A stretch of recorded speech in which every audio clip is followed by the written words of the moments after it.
Écoutez, l'ORTM, il est 13h.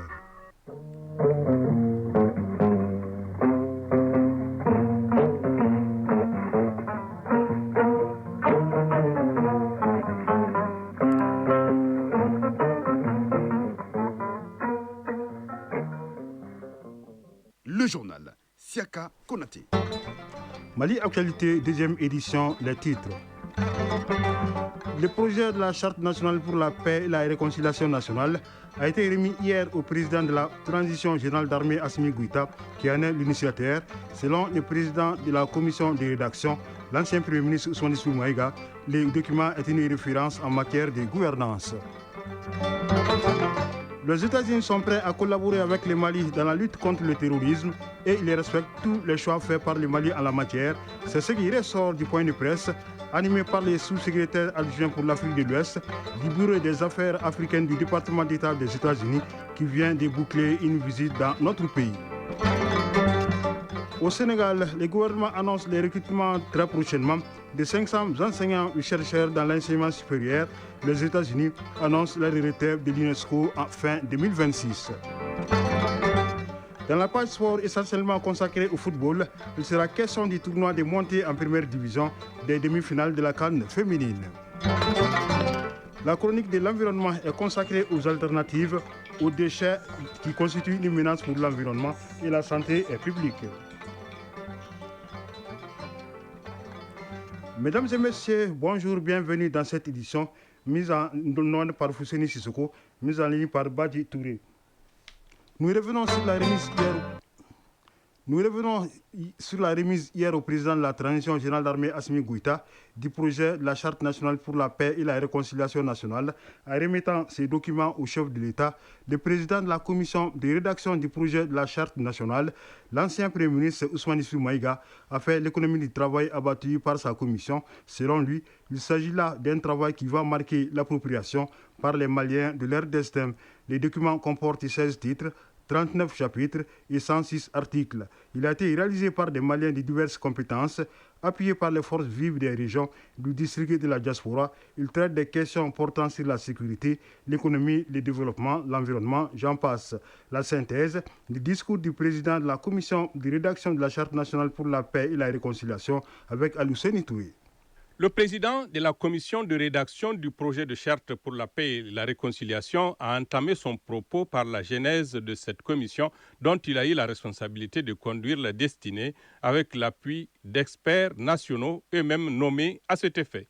Parlant du document remis au chef de l'État, le projet de charte pour la paix et la réconciliation nationale, le président de la commission le décrira comme un document de référence en matière de gouvernance. Il a été, selon lui, le fruit de la contribution de tous les Maliens de l'intérieur comme de l'extérieur. Ousmane Issoufou Maïga, président de la commission de rédaction de l'avant-projet de charte pour la paix et la réconciliation. L'exercice s'est avéré être une action d'introspection et d'immersion dans les labyrinthes de notre histoire et les dédales de notre culture, de nous projeter dans l'avenir pour le bonheur des générations futures. Le document retrace une volonté inébranlable des Maliens à vivre ensemble et à œuvrer pour la construction de leur pays sans l'intervention d'autrui. Aussi, le document a des objectifs nombreux et variés concourant tous à la souveraineté de notre pays. L'approche inclusive et participative a permis d'appréhender la richesse de l'histoire et de la culture des Maliens, leur attachement viscéral à leur nation et à leur origine. Ce lien ombilical est exprimé dans la première phrase du préambule de la Charte nationale pour la paix et la réconciliation nationale qui annonce la fierté du peuple malien d'être l'héritier d'une histoire et d'une culture millénaire, socle de la nation malienne. Ce document n'est pas seulement un recueil d'informations, c'est le témoignage d'une promesse populaire pour une feuille de route du Mali nouveau, un précieux outil de gouvernance globale.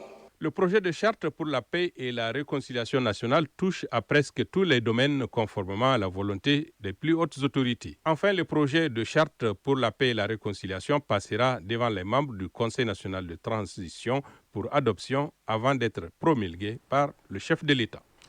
Un mot du programme à l'école de la citoyenneté. Les participants à la 4e cohorte ont échangé avec 4 ministres et les représentants du Conseil national de transition.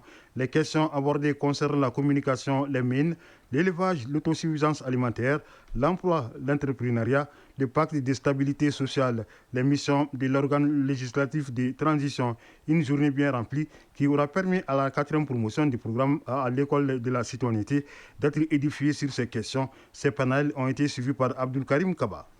Des ministres au nombre de 4 et des membres du CNT étaient devant la 4e cohorte de l'initiative à l'école de la citoyenneté. Les défis, les perspectives, les conditions d'exploitation des mines, les fiscalités et les critères pour exercer dans le domaine des mines ont été abordés par le ministre, professeur Amadou Keïta. Ils nous ont ouvert les yeux sur certaines problématiques et c'est pourquoi je sors vraiment très ravi de ces échanges. L'autosuffisance alimentaire à travers l'entrepreneuriat dans l'élevage, Yubaba, ministre de l'élevage et de la pêche. Nous avons des jeunes très motivés et très renseignés qui ont posé des questions très pertinentes par rapport en tout cas au sous-secteur de l'élevage et de la pêche. Le ministre Fansou Koulibaly a axé son intervention sur 3 secteurs, notamment l'emploi, le travail et le pacte de stabilité sociale. L'État ne peut pas recruter tout le monde. Ça, c'est extrêmement important parce que la jeunesse a besoin de vérité. L'État ne peut pas recruter tout le monde. Dans aucun pays, l'État ne recrute tout le monde dans la fonction publique.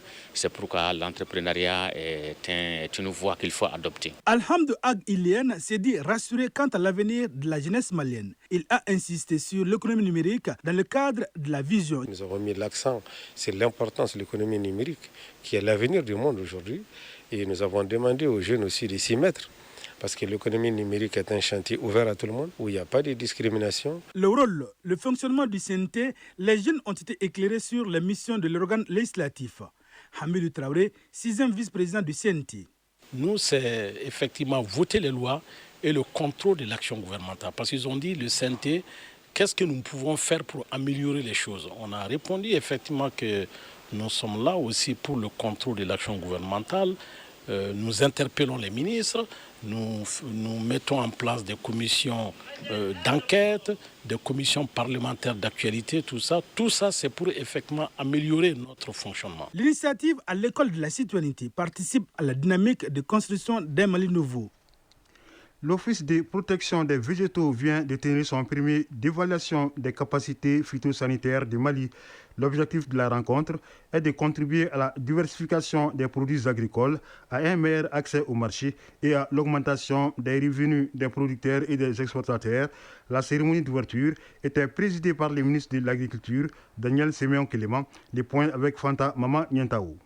L'importance de la santé des végétaux devient de nos jours une impérieuse nécessité pour notre pays. Elle est au cœur de la souveraineté alimentaire et de notre capacité à produire des denrées de qualité. L'Office de protection des végétaux joue un rôle central dans la mise en œuvre des mesures de surveillance, de prévention et de réponse aux menaces phytosanitaires. Halilou Mohamoudo, directeur général de l'Office de protection des végétaux. Ça fait des années, on est en train de faire des activités pour protéger nos cultures. Ça fait des années, les infestations des nuisibles continuent. Donc il fallait un moment s'arrêter pour évaluer ce qui a été fait, pour voir les avantages et les inconvénients, et bâtir une stratégie d'amélioration des capacités d'intervention pour protéger nos végétaux et nos productions végétales. Pour le représentant de la FAO au Mali, la santé végétale est un pilier fondamental de la sécurité alimentaire. Adamaya Diarra. L'atelier vise à dresser un diagnostic rigoureux des forces et faiblesses du système phytosanitaire, mais aussi d'identifier des priorités d'intervention pour une meilleure conformité aux normes phytosanitaires internationales, tout en assurant une meilleure prévention et gestion des risques liés aux organismes nuisibles. Pour mener à bien l'évaluation des capacités phytosanitaires du Mali, le département en charge de l'agriculture rassure que son accompagnement ne fera pas défaut pour une meilleure protection des ressources végétales. Daniel Séméon Kéléma, ministre de l'Agriculture. Le présent processus d'évaluation est composé de plusieurs phases avec un large éventail d'avantages pour aider le pays à évaluer ses capacités phytosanitaires. En outre, il permet à l'OPV de mettre en œuvre un plan souverain sur la manière dont il souhaite combler les lacunes identifiées pour améliorer la sécurité alimentaire et le commerce international de nos végétaux. Notons que l'évaluation des capacités phytosanitaires est un outil essentiel pour aider les pays à identifier leurs forces et leurs faiblesses en matière de protection des végétaux. Les États-Unis veulent collaborer avec le Mali dans la lutte contre le terrorisme. C'est du moins ce qu'a déclaré le sous-secrétaire adjoint pour l'Afrique de l'Ouest du Bureau des Affaires africaines du département d'État des États-Unis qui vient de boucler une visite dans notre pays. Selon William Stevens, Washington respecte les choix faits par le Mali à la matière et soutient ces initiatives. Le diplomate américain a évoqué la relance de la coopération entre le Mali et les États-Unis d'Amérique. C'était lors d'une rencontre suivie par Tchemoko Konati. Cette séance d'échange du sous-secrétaire adjoint pour l'Afrique de l'Ouest du Bureau des Affaires africaines du département d'État des États-Unis sanctionne un séjour d'intense activité. Il s'agit notamment de rencontres sur des questions d'intérêt national telles la relance économique via les investisseurs dans un esprit de partenariat gagnant-gagnant. William Stevens, sous-secrétaire adjoint pour l'Afrique de l'Ouest du Bureau des Affaires africaines du département d'État des États-Unis. Et j'ai eu l'occasion vraiment de découvrir cette belle collaboration qui existe déjà entre le Mali et les États-Unis à travers la création de la Chambre américaine de commerce. Vraiment, j'ai eu à échanger avec beaucoup de personnalités excellentes dans ce domaine qui ont assez mis en avant, en exergue le fait les investissements, le commerce, d'environnement vraiment propice aux investissements ici au Mali dans les années ou dans les jours à venir. La lutte contre le terrorisme, il en a été aussi question. Selon les diplomates américains, les États-Unis respectent la position du Mali et soutiennent les initiatives qu'il a entreprises pour asseoir sa souveraineté. La lutte contre le terrorisme, c'est quelque chose vraiment de global et c'est la lutte de tout le monde. Nous respectons les choix du Mali de collaborer avec qui il veut collaborer et on espère également que le Mali et nous pourrons travailler ensemble pour faire face à cette situation, à cette lutte contre le terrorisme. Comme vous le savez déjà, les terroristes qui opèrent ici au Mali, ce sont des terroristes qui sont sanctionnés par les États-Unis. Les rencontres ont été élargies à des partenaires évoluant dans le domaine de la santé. Question de développer des mécanismes susceptibles de favoriser la recherche de vaccins contre le paludisme au bonheur de la population. Ainsi se referme cette étape de relance des liens de coopération entre le Mali et les États-Unis. Les parties se quittent dans l'espoir de se retrouver très bientôt pour traduire en actes les questions évoquées.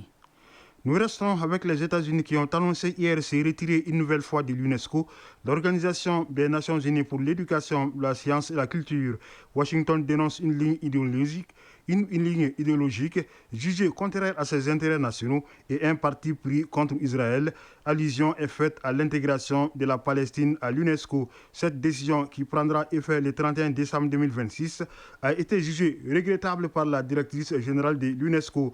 Les États-Unis s'étaient retirés de l'organisation en 2018 sous le premier mandat du président Donald Trump avant d'y réintégrer en 2023, après l'arrivée de Joe Biden à la Maison-Blanche.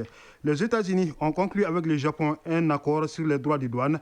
Les produits japonais importés aux États-Unis seront taxés de 15% au lieu des 25% annoncés et vice-versa. Une révélation faite par Donald Trump sur son réseau social Truth Social. Selon les dirigeants américains, le Japon va investir 550 milliards de dollars aux États-Unis, ce qui va créer des centaines de milliers d'emplois. Au Sénégal, 500 personnels d'enseignement et de recherche seront recrutés dans les prochains mois, annonce faite lundi dernier par le ministère en charge de l'enseignement supérieur, de la recherche et de l'innovation. La mesure vise à faire face au déficit d'enseignants dans le secteur universitaire, à renforcer les taux d'encadrement dans les universités publiques et à répondre aux besoins croissants dans les filières jugées prioritaires, en cohérence avec la stratégie de développement national Sénégal 2050. Non loin du Sénégal, en Mauritanie, c'est le lancement hier du projet d'engagement régional pour l'apprentissage et la collaboration dans l'éducation et relance Sahel, financé par la Banque mondiale à hauteur de 137 millions de dollars avec l'appui de l'Allemagne. Le projet sera mis en œuvre en Mauritanie et au Tchad. Il cible plus de 850 000 jeunes, souvent éloignés des structures d'éducation traditionnelles, d'accéder à des parcours d'apprentissage adaptés. Le projet prévoit la mise en place à Nouakchott, en Mauritanie, d'un institut régional des sciences de l'éducation. La route a encore tué au Zimbabwe. Au moins 17 personnes ont perdu la vie hier dans une collision entre un minibus taxi et un camion de transport au nord-est du pays. L'accident s'est produit dans une localité située à 25 km de la capitale Harare. La Russie et l'Ukraine entament aujourd'hui à Istanbul, en Turquie, un troisième round de négociations pour tenter de mettre fin à la guerre qui les oppose depuis 3 ans. Les délégations des deux pays sont en route pour Istanbul, mais les observateurs estiment que les espoirs de parvenir à un accord sont maigres, les positions des deux pays étant diamétralement opposées. En visite à Moscou, la ministre mozambicaine des Affaires étrangères a souhaité que ce cycle de négociations soit couronné de succès. Maria Manuela Lucas a évoqué avec son homologue russe, Sergei Lavrov, l'impact de ce conflit sur le continent africain. Et retour à l'actualité nationale pour dire qu'une mission du projet régional d'appui au pastoralisme au Sahel séjourne présentement à Ségou. C'est pour présenter aux autorités régionales la réalisation du PRAPS-D, rénovation et construction des pactes de vaccination d'aires d'abattage. Ces réalisations ont boosté la production et la santé animale dans la région. Le projet PRAPS-D est financé par la Banque mondiale avec un appui du gouvernement malien. De Ségou, la correspondance de Jacqueline Dakou. De Touna à Tigui et Konobougou en passant par Barouili, le projet PRAPS-D a sillonné la région du Ségou pour présenter ses principales réalisations. Les infrastructures visitées sont dédiées à l'élevage, à l'abattage, à la santé animale et à la commercialisation. Ces infrastructures visent à améliorer le secteur pastoral en 4e région. Bourama Sidibé, directeur régional des productions et des industries animales de Ségou. Le projet a eu à faire des réalisations beaucoup plus importantes. Ces réalisations ont trait à la réhabilitation des bâtiments des services techniques, à la rénovation et à la construction des parcs de vaccination, tels que nous venons de visiter le parc de vaccination de Tigui et un autre parc de vaccination à Kokri. Des SASPA ont été réalisés aussi dans plusieurs cercles de la région de Ségou. Parce qu'il y a eu beaucoup de réalisations et ces réalisations ont permis aux productions animales et à la santé animale de booster. Youssouf Dambélé, chef boucher de Touna. Cette aire d'abattage est une aubaine pour nous. Ça va beaucoup nous aider dans notre travail quotidien et garantir la santé de la population. Véritable moteur de croissance, les systèmes pastoraux font vivre des milliers de personnes au Mali. Yamadou Keita, conseiller au gouvernorat de Ségou. On s'est entretenu avec les populations bénéficiaires de tenir bien les ouvrages. Le projet PRAPS-D est financé par la Banque mondiale et appuyé par le gouvernement malien grâce aux résultats palpables de la première phase. À noter que la deuxième phase du PRAPS va toucher plus de 5 millions de bénéficiaires, dont 30% de femmes à travers le pays. Ségou, Jacqueline Dako et Bassi Traoré pour l'ORTM. Les acteurs du programme de coopération Mali-UNICEF se retrouvent à Tombouctou à la faveur de la revue semestrielle du programme opérationnel de travail. L'objectif de la rencontre de 2 jours est d'évaluer les réalisations, identifier les obstacles pour mieux réussir les défis du second semestre. C'est ce que nous dit Nadim Baba Sissé depuis Tombouctou. À cette revue semestrielle du plan opérationnel de travail 2025 du plan de coopération Mali-UNICEF, il s'agira pour les services techniques de la région de Tombouctou et les ONG partenaires de mise en œuvre d'évaluer les progrès réalisés, identifier les obstacles et ajuster les priorités en faveur des interventions futures. Cet exercice se déroule dans un contexte particulier marqué par la réduction des financements, notamment avec l'arrêt des programmes USAID. Anita Angabir, adjointe au représentant pays de l'UNICEF au Mali. Nous analyserons les performances, les défis, les facteurs de succès et les lacunes en matière de données afin de renforcer l'impact de nos actions. Une attention particulière sera portée aux programmes multisectoriels tels que BRS, NAFAMA, Programme Commune Amis des Enfants, PAFEM, en tenant en compte l'évolution du contexte humanitaire et des risques opérationnels. L'objectif recherché à travers cette session est d'amener les différents acteurs à une convergence de vues sur les actions prioritaires en faveur des droits des enfants.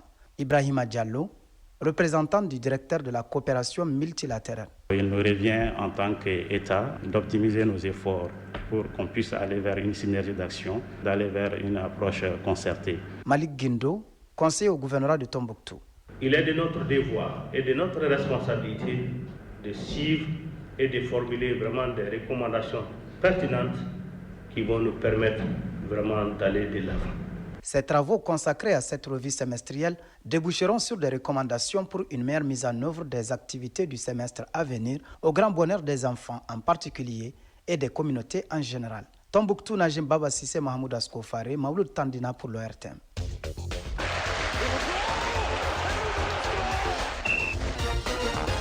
Ce générique annonce la page sport de cette édition essentiellement consacrée au football.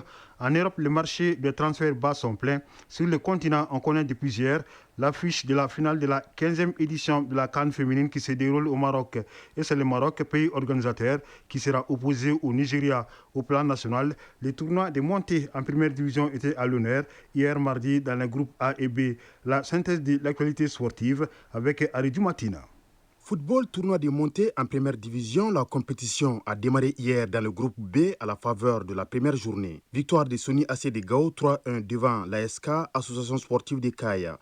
Le FC Malikroa de Koulikoro de son côté l'a emporté 1-0 face à l'AS Douane de Sikasso. Après une journée dans le groupe B, on retrouve en tête le Sony de Gao avec 3 points plus 2, deuxième FC Malikroa de Koulikoro 3 points plus 1, AS Douane de Sikasso et Association sportive de Kaya ont 0 points. Le groupe B, lui, était à sa 10e journée hier mardi. Le CF Balanzan de Ségou, qui était exempté lors de la première journée, était face à Elwij de Kidal, qui s'était incliné lors de son premier match. Finalement, le CF Balanzan et Elwij se quittent avec le score nul de 2 buts partout. S'agissant de la seconde rencontre du groupe A lors de cette deuxième journée, une affiche opposant les deux équipes favorites du groupe, qui avaient d'ailleurs gagné lors de leur première sortie, a tourné finalement à l'avantage des Derby Academy de Bamako qui s'impose 2-0 devant Atias de Mopti. Avec 6 points, Derby Academy de Bamako prend ainsi une option sérieuse dans le groupe A pour s'offrir le ticket de montée en première division. En vue de la nouvelle saison, le Djoliba Athletic Club a procédé à la présentation de son effectif à ses supporters. Une cérémonie marquée également par la présentation du nouvel entraîneur des Rouges de Bamako, à savoir Boudou Mouri. Le technicien ivoirien nous parle ici de son parcours et de ses ambitions avec le Djoliba Athletic Club. J'ai participé à 5 phases de Coupe CAF, notamment avec le CO Sport de San Pedro, la SOA ici à Ouazi. Et puis depuis 2005, j'ai fait la Ligue 1 en Côte d'Ivoire chez nous. J'ai entraîné pas mal de clubs et glané beaucoup de lauriers chez nous. Les ambitions collaient aussi avec les ambitions du Djoliba. Il faut dire que le Djoliba est un grand club. Nous avons envie de marquer d'une pierre blanche notre passage au Djoliba Athletic Club. Permettre au club d'atteindre ces 3 objectifs qui sont le championnat, qui est aussi la Coupe nationale et puis aller le plus loin possible en Coupe CAF. Toujours football. Sur le continent, la finale de la 15e édition de la Coupe d'Afrique des Nations féminines opposera le Nigeria au pays hôte, le Maroc. Hier, en demi-finale, les Super Falcons du Nigeria ont battu les Banyana d'Afrique du Sud 2-1. Et victoire du Maroc en seconde demi-finale à la séance des tirs au but 4-2, c'est là après un but partout pendant le temps réglementaire et dans les prolongations. Par ailleurs, en Europe, la seconde demi-finale de l'Euro féminin met aux prises ce soir l'Allemagne et l'Espagne. Le vainqueur affrontera en finale dimanche l'Angleterre qui a battu en première demi-finale l'Italie. Quelques nouvelles des transferts. Le feuilleton Victor Gyökeres en direction du club anglais d'Arsenal tire vers sa fin. Selon la presse anglaise, il n'y a pas de doute. Le redoutable attaquant international suédois, auteur de 54 buts la saison écoulée en 52 matchs avec son club portugais du Sporting Lisbonne, devrait signer à Arsenal dans les jours à venir. Très intéressé par l'international brésilien du Real Madrid Rodrigo, Liverpool semble franchir une nouvelle étape dans ce dossier selon plusieurs médias anglais. Affaire à suivre. L'international malien Fodil Doucouré jouera cette saison la Ligue 1 française. Le latéral droit des Aigles du Mali, en provenance de Red Sahara, s'est engagé avec le Havre pour 3 saisons. Chronique de l'environnement. Les sachets plastiques constituent une menace pour l'environnement et la santé publique. Au Mali, leur usage massif engendre une pollution visuelle, obstrue les caniveaux et nuit à la fertilité des sols. Face à cette urgence écologique, des alternatives écologiques émergent, portées par des usines locales de transformation. Mais pour que ces initiatives aient un impact réel, l'État et ses partenaires techniques et financiers doivent jouer un rôle stratégique. C'est ce que nous dit Agibou Koulibaly dans la chronique de l'environnement.